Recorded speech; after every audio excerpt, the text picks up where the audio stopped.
तो आज की इस वीडियो में हम बात करने वाले हैं इंपॉर्टेंट डॉक्यूमेंट्स की, जो आप अगर फिजिकल रिपोर्टिंग में जाते हैं इंस्टीट्यूट्स में तो आपको वो डॉक्यूमेंट्स आपको अपने साथ में ले जाने हैं। किसी भी प्रकार की गलती नहीं करनी है। ऑथेंटिक रूप से हम इसमें बात करेंगे। तो सीधे चलेंगे हम मेरे टैबलेट की स्क्रीन पर। बहुत सारे बच्चे सवाल कर रहे हैं कि कौन कौन से डॉक्यूमेंट्स हमको लगेंगे। तो अभी जब आप फॉर्म फिलअप करेंगे तो कोई डॉक्यूमेंट्स रिक्वायर्ड नहीं है, चाहे आप राउंड 1 में भर रहे हो, चाहे राउंड 2 में भर रहे हो, चाहे राउंड 3 में भर रहे हो, कहीं पे भी आप राउंड में रजिस्ट्रेशन करेंगे तो आपको कोई डॉक्यूमेंट्स वहाँ पे अपलोड करने की रिक्वायरमेंट नहीं है। बट जब आपको सीट अलॉट हो जाती है तो आपको ये इंपॉर्टेंट डॉक्यूमेंट्स साथ में लेकर जाने हैं। तो डिटेल हम देखते हैं। यहाँ पे चलिए देखिए क्या लिखा है नोटिस पे। What documents are required at the time of joining in allotted ASU and H college. सभी बच्चों के लिए, चाहे आप BMS के स्टूडेंट हो, MD आयुर्वेद करना चाह रहे हैं, चाहे आप BHMS के स्टूडेंट हो, MD होम्योपैथी में जा रहे हो, चाहे आप यूनानी के स्टूडेंट हो, सभी के डॉक्यूमेंट्स ले जाने ही हैं। आंसर क्या? Original documents along with attested photocopies, preferably 2 sets of document required at the time of joining the allotted ASU and H colleges are mentioned below। क्या क्या लिखा है? तो एक इम्पॉर्टेंट चीज़, आपको जैसी सीट अलॉट होगी तो उसका एक प्रोविजनल अलॉटमेंट लेटर आपको ऑनलाइन ही डिस्प्ले होगा आपके ही रजिस्ट्रेशन पे। तो उसको आपको डाउनलोड करके रखना है। इसको याद से रखना है डाउनलोड करके, भूलिएगा नहीं इसको। दूसरा AIAPGT 2024 का एडमिट कार्ड जो कि NTA की ओर से आपको मिला था उसका भी रखना है आपको। नेक्स्ट AIAPGT 2024 का स्कोर कार्ड जो निकला है वो भी आपको रखना है। Next class 10th pass certificate and marksheet. तो कई जगह पे 2 सर्टिफिकेट मिलते हैं, कई जगह पे सिंगल 1 सर्टिफिकेट मिलता है। जैसा सर्टिफिकेट आपके पास है वैसा आपको रखना है। फिर हायर सेकेंडरी मतलब कि 12th का ऐसे ही रखना है आपको। फिर marksheets of BAMS, BUMS, BHMS, BSMS, आप किसी भी स्ट्रीम के पढ़ रहे हो और चाहे आप कितने भी प्रोफेशनल कोर्स वाले हो, मतलब कि कई लोग के 3 प्रोफेशनल्स वाले थे, कई लोग 4 प्रोफेशनल्स वाले हैं, तो जैसे एप्लीकेबल आपका हर रिजल्ट आपको लेके जाना है। अगर सप्लीमेंट्री में आप अगर पास हुए होंगे तो जितने रिजल्ट हैं, 4 रिजल्ट होंगे तो 4, 5 होंगे तो 5, 6 हो तो 6, जितने होंगे सब रिजल्ट्स आपको ले जाने हैं। ऐसा नहीं कि फाइनल रिजल्ट बस लेके मैं जा रहा हूँ, ऐसा मत करिएगा, पूरे रिजल्ट्स ले जाइएगा। फिर आगे BAMS, BUMS, BHMS, BSMS degree certificate और प्रोविजनल डिग्री सर्टिफिकेट। तो एक तो या तो आप थोड़े पुराने होंगे तो आपका पास परमानेंट डिग्री आ गई होगी, पर अगर आपने जस्ट अभी पास आउट हुए हैं तो आपके पास परमानेंट डिग्री नहीं आई होगी। उस समय आपका प्रोविजनल डिग्री जो आपको मिला होगा वो आपके काम आएगा। और घबराने की कोई बात नहीं, जब तक परमानेंट डिग्री नहीं आएगी तब तक ये प्रोविजनल डिग्री आपके काम आएगी। तो ये भी आपको लेके जाना है। अगर परमानेंट है तो परमानेंट वाली, प्रोविजनल है तो प्रोविजनल वाली। After that 12 month compulsory rotatory internship completion certificate. 1 साल का इंटर्नशिप कंप्लीशन जब हम करते हैं तो एक सर्टिफिकेट हमको मिलता है, तो वो सर्टिफिकेट भी साथ में हमको ले जाना है।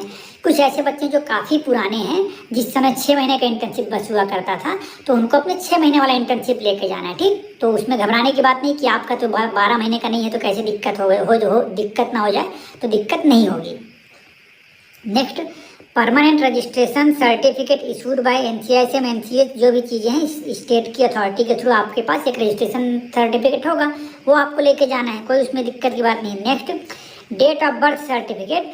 तो कई बार क्या होता है कि ये एक अलग से डेट ऑफ बर्थ सर्टिफिकेट बनवाते हैं, या फिर हमारे पास क्या होता है 10th के मार्कशीट में मिला हुआ होता है।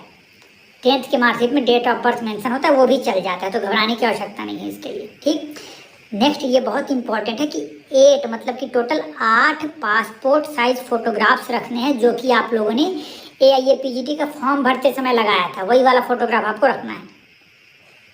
फिर उसके बाद आपको अपना आइडेंटिटी प्रूफ तो ले जाना ही है, चाहे ड्राइविंग लाइसेंस हो, चाहे आधार कार्ड, हर जगह ले जाना जरूरी नहीं है। आपको घबराने की कोई आवश्यकता नहीं, कोई आपको आधार कार्ड नंबर शो करने के लिए प्रेशर नहीं कर सकता। कोई भी पर एक ID आपको जरूर रखनी है, गवर्नमेंट वाली ID, लाइसेंस हो गया, वोटर ID हो गया, राशन कार्ड हो गया, जिसमें भी आपका नाम हो, पैन यहाँ पे लिखा है देखिए, ड्राइविंग, वोटर, पासपोर्ट, आधार कार्ड, जो भी लिखा है कुछ भी आप ले जा सकते हैं इसमें से। ठीक, फिर मेडिकल फिटनेस सर्टिफिकेट्स, जल्दी मैं सर्टिफिकेट्स की वीडियो भी ले आऊँगा। मेडिकल फिटनेस सर्टिफिकेट देखिए, ये सर्टिफिकेट भी आपको बनाकर ले जाना है, issued by registered medical practitioner. तो किसी रजिस्टर्ड मेडिकल प्रैक्टिशनर से आपको बनवा कर ले जाना है। वो एनेक्सर 6 में अभी अटैच है, वो हम देख लेंगे अभी बाद में। TC और CC transfer certificate, character certificate, ये सब चीज़ें जो होती हैं ये आपको साथ में मिली होंगी। जब आपने कॉलेज छोड़ा होगा तो वो भी आपको साथ में ले जाना है।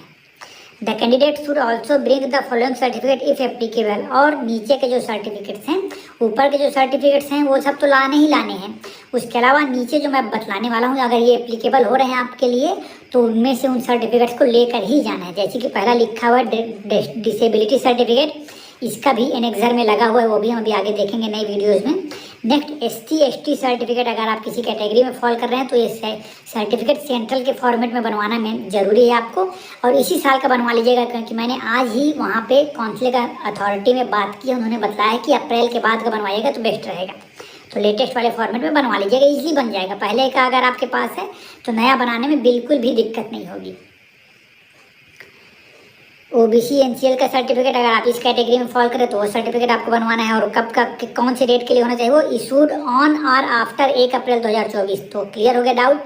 OBC NCL का लास्ट ईयर वाला नहीं चलेगा, इस साल का 1 अप्रैल 2024 का या फिर उसके बाद जारी हुआ होना चाहिए वो सर्टिफिकेट। नेक्स्ट EWS का, वो भी सेम कैटेगरी में है कि 1 अप्रैल या फिर उसके बाद का जारी हुआ होना चाहिए, इसी साल का चलेगा वो।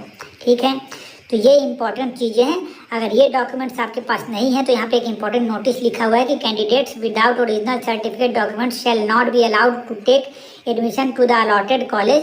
Candidates who have deposited their original documents in any other institute, college, university and come for admission with a certificate undertaking stating that original certificates are deposited with the institute or bring colored photocopy of original documents shall not be allowed। मतलब आप मान लीजिए पहले round में लिया था admission, तो वहाँ पे जहाँ पे आपने एडमिशन लिया वहाँ पे आपके डॉक्यूमेंट्स जमा है, वहाँ से आपको ओरिजिनल डॉक्यूमेंट्स लेने हैं वापस, तब आपको जाना है।